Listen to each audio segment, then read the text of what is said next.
Bonjour et bienvenue. Dans cette vidéo, nous allons voir comment réaliser un bridge hackers. Lors de la création de votre bon de commande, on va d'abord choisir un châssis métallique, puis une prothèse dentaire amovible.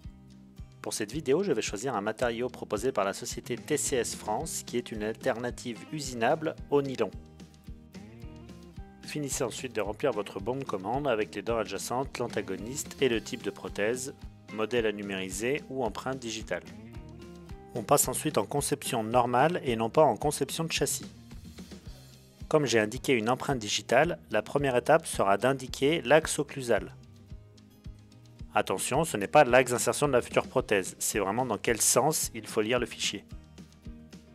À l'étape suivante, on va pouvoir éditer le modèle, corriger les défauts et si besoin, corriger les intersections entre les deux mâchoires.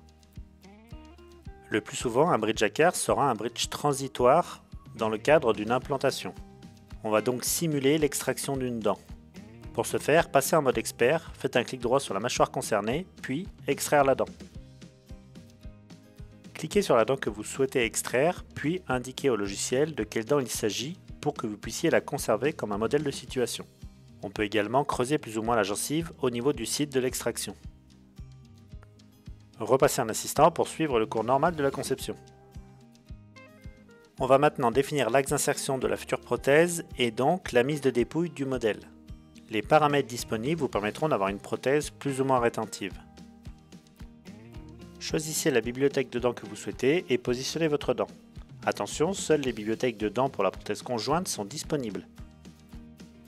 À l'étape suivante, on va pouvoir modéliser la dent plus finement, la lisser, ajuster les points de contact, l'occlusion et le contact avec la gencive. On va aussi profiter de cette étape-là pour créer une rétention dans la dent qui sera ensuite reproduite dans la partie gencive. Pour ce faire, cliquez sur l'onglet Attachement puis Supprimer car on veut enlever un volume. Je vous conseille ensuite de prendre Conception paramétrique Rotation et de choisir la forme qui vous convient. Attention aux dimensions de votre rétention, celle-ci doit être suffisamment grosse pour pouvoir être usinée par votre machine.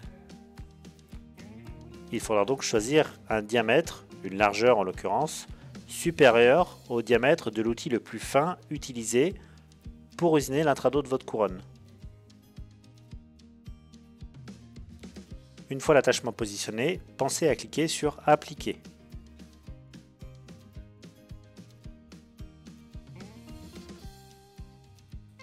Au moment de la conception de la gencive, on va donc dessiner la base de votre prothèse.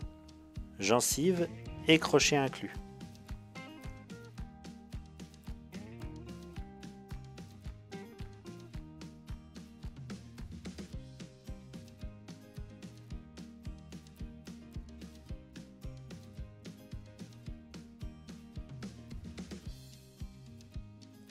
Si besoin, on peut reprendre manuellement le dessin de la gencive.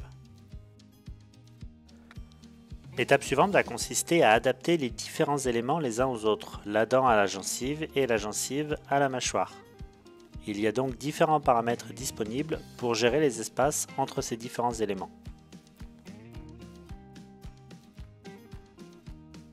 L'adaptation est terminée, on retrouve bien d'un côté notre dent avec la rétention et la rétention en positif dans la partie gingivale.